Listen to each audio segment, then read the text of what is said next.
Thank you, Mr. Roberto Azevedo, Director General of the World Trade Organization, Mr. Guy Ryder, Director General of the International Labour Organization, Ms. Amanda Long, Director General of Consumers International, Mr. Robert Smith, Executive Director of U.S. National Public Radio, Ms. Julie Gichuru, Excellencies, distinguished guests, ladies and gentlemen. I'm just coming from New York after hectic 2 weeks general debate session.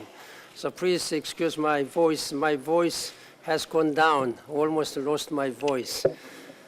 But I'm speaking out.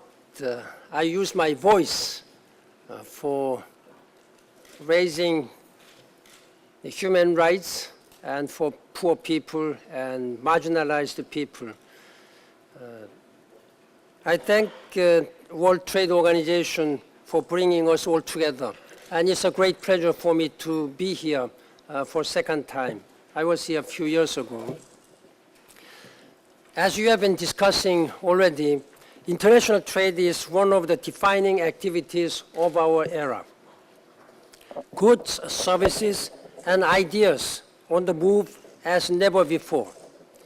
Without trade, my country, Korea, could not have risen from the rubble of Korean War and become a developed country.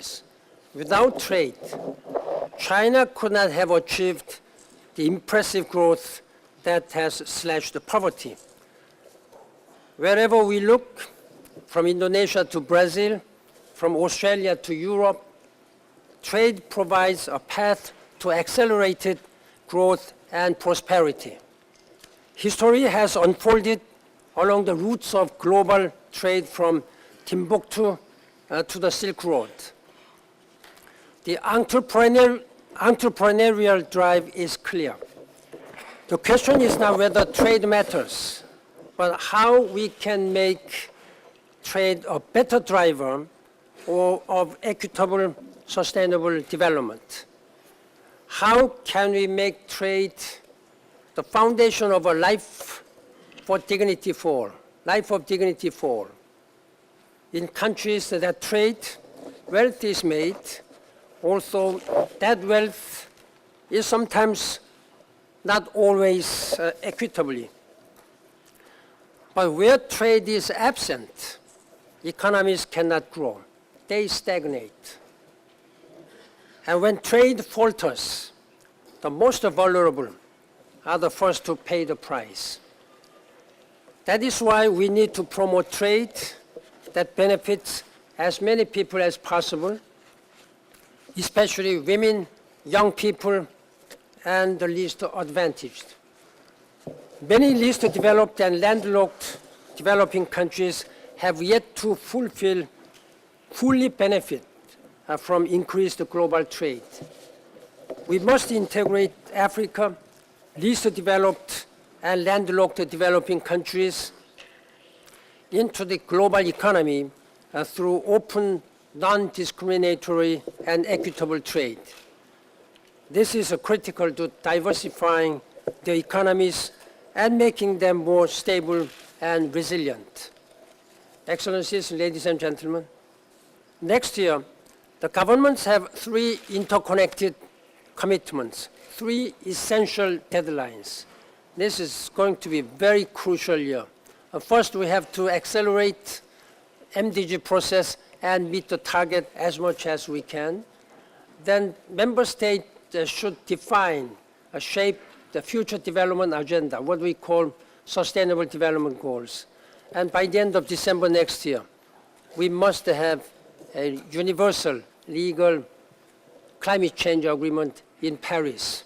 These are 3 very important responsibilities that member states, whole international community must make. Trade has a major role in this. International trade is an essential component of an integrated effort to end poverty, ensure food security, and promote economic growth. An ounce of trade can be worth a pound of aid. That is why member states working on the Sustainable Development Goals have emphasized the importance of the multilateral trading system. On the other hand, trade can have profoundly negative impact on the environment, not least in terms of carbon emissions through the production, transport, and consumption of traded goods. Therefore, as part of the Sustainable Development Goals, we must promote policy coherence between economic, financial, and trade systems, and environmental sustainability, including the climate change agreement. Coherence will ensure that trade rules contribute to, rather than detract from, regulations to protect the environment. Ladies and gentlemen, trade can and should benefit everyone. That is why the international community needs to avoid protectionism. We need an open, fair, rules-based, and development-oriented international trading regime in the spirit of the Doha Development Round. That means correcting market distortions caused by export subsidies and or import tariffs. It means letting least developed countries benefit from duty-free, quota-free exports. It also means addressing countries' internal impediments to trade, such as lack of productivity capacity, excessive red tape, or inadequate infrastructure. We must also work to resolve outstanding issues related to the Bali package. We must focus on work program for tackling the remaining core issues in the Doha Development Agenda.